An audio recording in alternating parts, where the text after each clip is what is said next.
ইয়া আল্লাহ, ইয়া আল্লাহ, তুমি আমাকে মাফ করে দাও আল্লাহ। ইয়া আল্লাহ, তুমি আমাকে মাফ করে দাও আল্লাহ। আমি অনেক বড় পাপ করে ফেলেছি আল্লাহ, তুমি আমাকে মাফ করে দাও আল্লাহ।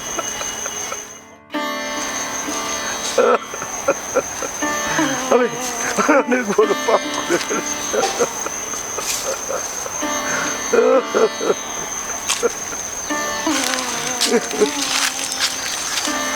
কিরে মুসা, তুই এত ভোরে এসে কবরস্থানে কান্নাকাটি করেছো?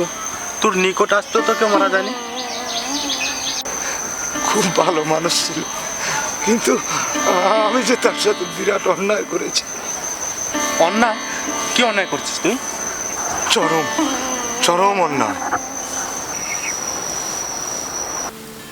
বোমা, হ্যাঁ বাবা।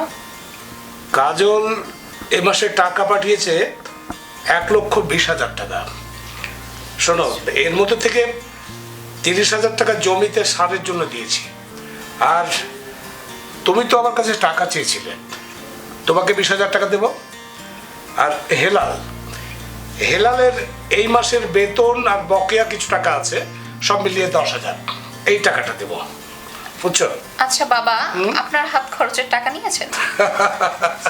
সেটাকে আমি কখনো নিয়েছি মা? তুমি যদি দাও তারপরে তো আমি খরচ করতে পারবো নাকি? ঠিক আছে বাবা, তাহলে আপনি ওইখান থেকে 5,000 টাকা নিয়ে নিন।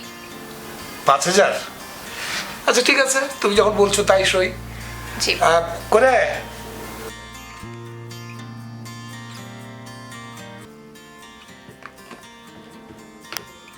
বাবা, হ্যাঁ বাবা।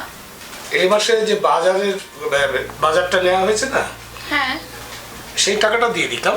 হ্যাঁ বাবা, দিয়ে দেন। টাকা যেহেতু আছে, বাকি রেখে লাভ নেই।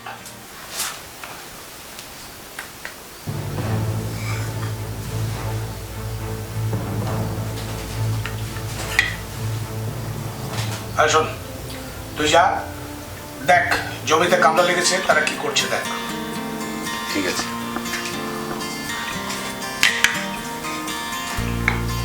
বোমা, হ্যাঁ বাবা। আমিও একটু ওদিক থেকে ঘুরে আসি, কেমন? আচ্ছা বাবা, সাবধানে যাবেন।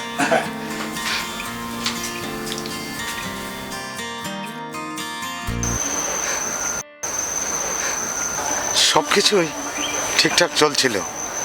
কাজল ভাই বিদেশ থেকে টাকা পাঠাতো, আর সেই টাকায় সংসার চলতো। তার ছেলে বিদেশ যাবার পর কাদের সাহেব মনে করেছিল আমি যদি তার বৌমার সঙ্গে যদি কোনো অনৈতিক কাজে লিপ্ত হয়ে যাই, আর সেই জন্যে সে আমার খাবারের সঙ্গে যৌন অক্ষমতার ঔষধ মিশিয়ে দিয়েছে। এমনকি আমি যে দোকানে চা খাই, সেই নয়ন ভাই তাকে টাকা দিয়ে আমার চায়ের সঙ্গে সে যৌন নষ্ট করার ঔষধ আমাকে খাইয়েছে। দিনের পর দিন নিজের অজান্তে ওই ঔষধ খেয়ে আজ আমি সব কিছু হারিয়ে ফেলেছি। এদিকে আমার স্ত্রী আমার পাড়ার এক ছেলের সঙ্গে পালিয়ে যায়। আমি ডাক্তারের কাছে গিয়েছিলাম। ডাক্তার বলল কি যে আমি আর কোনো নারীকে নিয়ে সংসার করতে পারবো না। এখানে তোর তো কোনো দোষ নাই। কিন্তু তাদের পরিবারে যা হয়েছে সব কিছু আমার জন্যই হয়েছে।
কি তোমার খুব খারাপ লাগছে? হ্যাঁ বাবা। জানো বাবা, সেই 10 বছর আগে তোমার শাশুড়ি আমাকে একা করে চলে গেছে। তারপর থেকেই আমি একা। আর তুমি আমারই মতো। তোমার নয়ন 5 বছর যাবৎ বিদেশে। খুব খারাপ লাগছে, তাই না?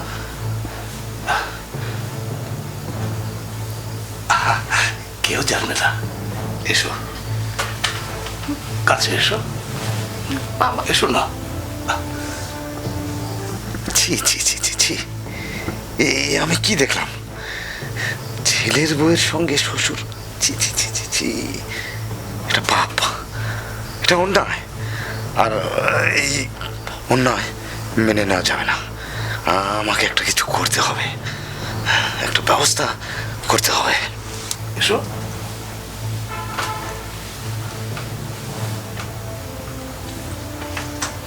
তারপর কি হলো? তারপর ওই গ্রামের কয়েকজন লোকজন ডাকিয়ে আনি, তারাই শ্বশুর আর এই বৌমার কুকীর্তি হাতে নাতে ধরে। তারপরেই তো কাদের সাহেব লজ্জায় ঘৃণায় হার্ট অ্যাটাক করে মারা যায়। চায়ে তুই কি মিশেছিলিস? যৌন উত্তেজনার ওষুধ।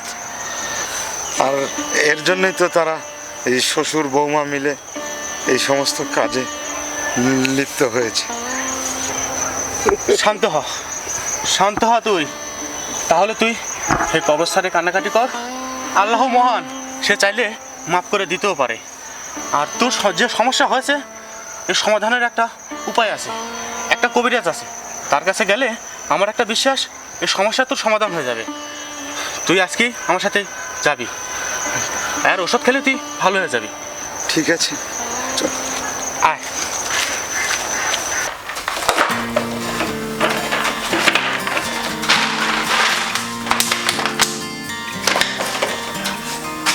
গোপাল কাকা, গোপাল কাকা আছে? হ্যাঁ, আমি একটা রুগী নিয়ে আসলাম কাকা। হ্যাঁ, এই আমার বন্ধু আচ্ছা নিয়ে আসলাম। সে তো অনেক বড় কাহিনী, একবারে কাজ করতো বুঝছেন। আচ্ছা। তখন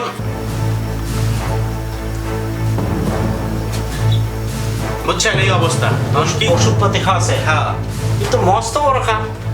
তার তো জীবনে তাহলে ভালো হওয়া কঠিন। না, ডাক্তার জব দিছে একবারে। এরকম কাম মানুষ করলো? কি করবেন? হ্যাঁ, ডাক্তার জব দিছে, এই তো এখন দিশে হারা। কি সমস্যা? মানুষের তো আর ধর্ম নাই। ঠিক বলেছে। হ্যাঁ, তে আপনার কাছে শেষ ভরসা। শেষ ভরসা বটে। আমার কাছে সবগুলি তো লাস্টে আসে, আগে কেউ আসে না। এটাই হলো সমস্যা। তো যাই হোক, ওষুধপাতি আছে, ওষুধপাতি আছে, ভালোও হবে, কোনো সমস্যা নেই। কিন্তু আমার ওষুধপাতির খাওয়ার নিয়ম টিয়ম তো আলাদা, বুঝা গেল? ও, একটা ওষুধ আমি দিচ্ছি, এই ওষুধটা ওই কাঁচা পেঁয়াজ দিয়া এটা চাবায় খাবি 1 মাস। আমি বড়ি ওষুধ দিচ্ছি, এটা 1 মাস কাঁচা পেঁয়াজ দিয়া এটা খাবি। আচ্ছা। খাওয়ার পর এটার যখন অ্যাকশন নষ্ট হয়ে যাবি, তারপর আসলে পরে ওর সেক্সের হালুয়া টালুয়া এগুলো ওষুধপাতি দিব। আচ্ছা। আগে এটা নষ্ট করিয়া আর শরীরটা আগে ঠিক করা লাগবে। তার কারণ যে বিষগুলা খাওয়াছে, এই বিষগুলোর তো অ্যাকশনগুলো নষ্ট করা লাগবে। নষ্ট না করলে তো আর শরীরে হরমোনও বৃদ্ধি হবে না, রক্তও বৃদ্ধি হবে না, লিভারও ঠিক হবে না, কিডনিও ঠিক হবে না। এখন আর এই বিষ নষ্ট করার আমি ওষুধ দিচ্ছি, এটা কাঁচা পেঁয়াজ দিয়ে খাবি। আর একটা হরমোন বড়ি দিচ্ছি, সেটা ওই মতো দিয়ে খাই। আচ্ছা কাকা দেন আপাতত তাহলে 1 মাসের ওষুধ দেন। আচ্ছা, ঠিক আছে।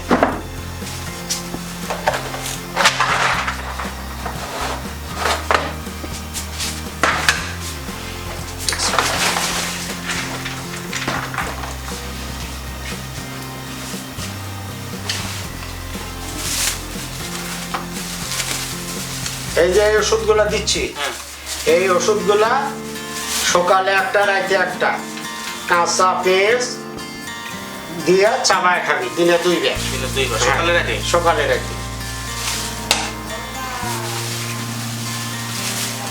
আর এই যে এই বড়িটা দিচ্ছি, এই বড়িটা মধু জোগাড় করে দাও।